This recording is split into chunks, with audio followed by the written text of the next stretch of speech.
दहशतगर्दी का चीनी से क्या ताल्लुक है, मैं जानना चाहता हूँ। वो कह रहे हैं कि ट्रेड तो आप कर रहे हैं इंडिया के साथ, आप वो एक अलग इशू है कि हमारे वहाँ से हमले हो रहे हैं, लैंड लॉक्ड पाकिस्तान की इंटरनेशनल कमिटमेंट्स हैं कि हम तजारत करेंगे, होता रहे हम दबाएंगे इसी बात के ऊपर कि हमारे से मामला तय करो। और अगर ये फैसला अब अनकरीब जी बिल्कुल सही बात है, ये मैं जवाब चाह रही हूँ। मैं अहमद अवैस साहब की जो सराहत है मैं उसको सराहना चाहता हूँ, क्योंकि उनके जो वजीर आला हैं वो तो अफगानिस्तान के आगे बिक चुके हैं कि जनाब हम क्या करें, वहाँ तो इतने हजारों लोग हैं तो इनसे तो जंग नहीं हो सकती।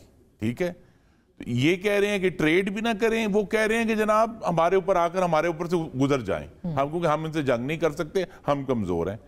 तो असल तो यही है कि हमें जो पाकिस्तान के इस वक्त सुलगते इश्यूज हैं उसके ऊपर बात करनी है कि हमें आगे कैसे बढ़ना है, और हमें उनका मतलब मैं ये जानना चाहता हूं कि ये जो भी तहरीक चलाना चाहते हैं, ये तहरीक कौन सा रोग इस वक्त मुल्क को लगा हुआ है जिसका इलाज है, कौन सा रोग है जिसका ये इलाज, ये तमाम साहिबान जो हैं माशाल्लाह बड़े जो बालिग नजर हैं वो इसका हल निकालना चाहते हैं। क्योंकि अगर रोग है तो फिर वफाकी हुकूमत सिर्फ रोग नहीं है, फिर चारों सूबाई हुकूमतें भी रोग हैं, फिर उसका इकट्ठा इलाज करना होगा। आपने ये बात की, मौलाना फजल रहमान साहब ने कहा कि अगर मियां नवाज शरीफ आगे बढ़ेंगे तो बात हो सकती है। अचकजई साहब ने कहा, उनके ऊपर एतमाद किया, तो क्या फिर आपकी क़यादत तो इसके ऊपर बात ही नहीं करी? मियां नवाज शरीफ साहब कहाँ हैं? मतलब वो रुखसत पे हैं, रिटायर हो गए हैं, इस इशू के ऊपर वो बना सकते हैं अगर नैरेटिव, तो क्यों नहीं बना?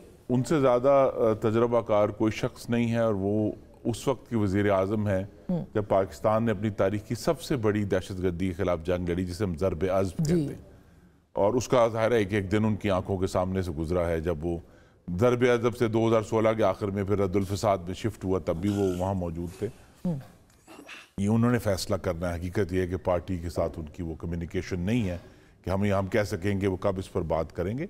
लेकिन अब देखिए जिस तरह वक्त के साथ साथ मुख्तलिफ लोगों ने ये बात करना शुरू कर दी है, तो मेरे ख्याल में तो अब ज़्यादा देर नहीं है कि वो इस मामले में अपना एक कदम आगे बढ़ाएंगे, क्योंकि बहुत सारे इश्यूज के ऊपर हमें तो हम सब इलाज प्रपोज करते हैं कि ये इधर एहतजाज कर देगा तो ये हो जाएगा।